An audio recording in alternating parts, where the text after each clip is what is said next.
Hey guys, so today oil began to flow again through the Druzhba friendship pipeline, basically from Russia through Ukraine into Hungary and Slovakia. And on the basis of that oil being allowed to flow again into Slovakia and Hungary, NATO and EU countries from Russia via Ukraine, which we're told is a war-torn country, the EU, who has banned Russian oil and gas and says that it's funding a genocide in the country that just let it pass through it to get $90 billion from the country who said the oil that it's letting through the country is funding a genocide, to give a loan to them to keep fighting the country that's providing the oil that's coming through the pipeline into two NATO and EU countries. That's what's happened. That's what's actually happened today. So think about this.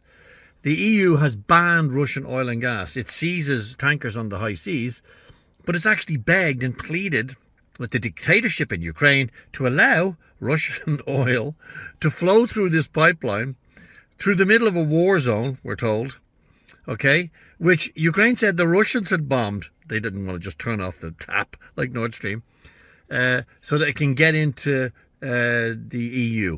Because the two EU and NATO countries who were relying on that Russian genocide oil said they were going to stop the loan coming from the EU into the dictatorship to continue the fight against the country who provided the oil in the first place.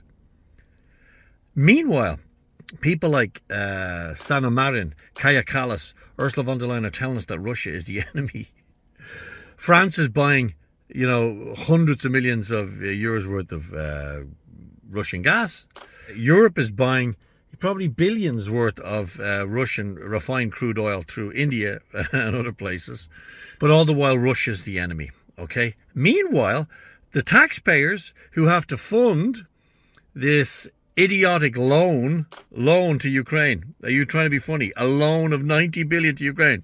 Has anybody actually read the headlines about this country? So the taxpayers who have to fund this loan to the narco fuhrer, to the dictatorship in Ukraine, are going to face massively increased fuel costs and prices because the EU has turned off the Nord Stream, blown it up, and banned Russian energy, gas, cheap, right when we need it most.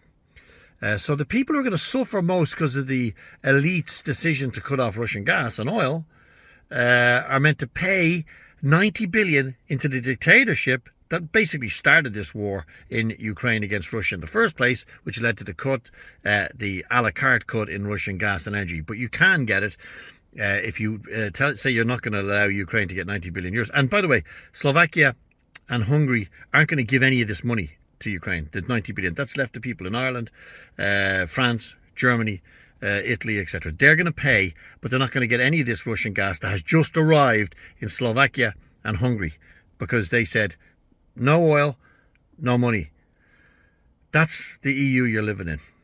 That's the reality in 2026. And always remember, every single problem you've got, it's Vladimir Putin's fault, right? How about picking up the phone and just saying, turn on the gas. Let's get this done. Let's do it. Turn on the oil, please, Mr. Putin. Do you think they're going to do that? No, they're going to let you pay for it all. Absolutely insane. Talk to you later.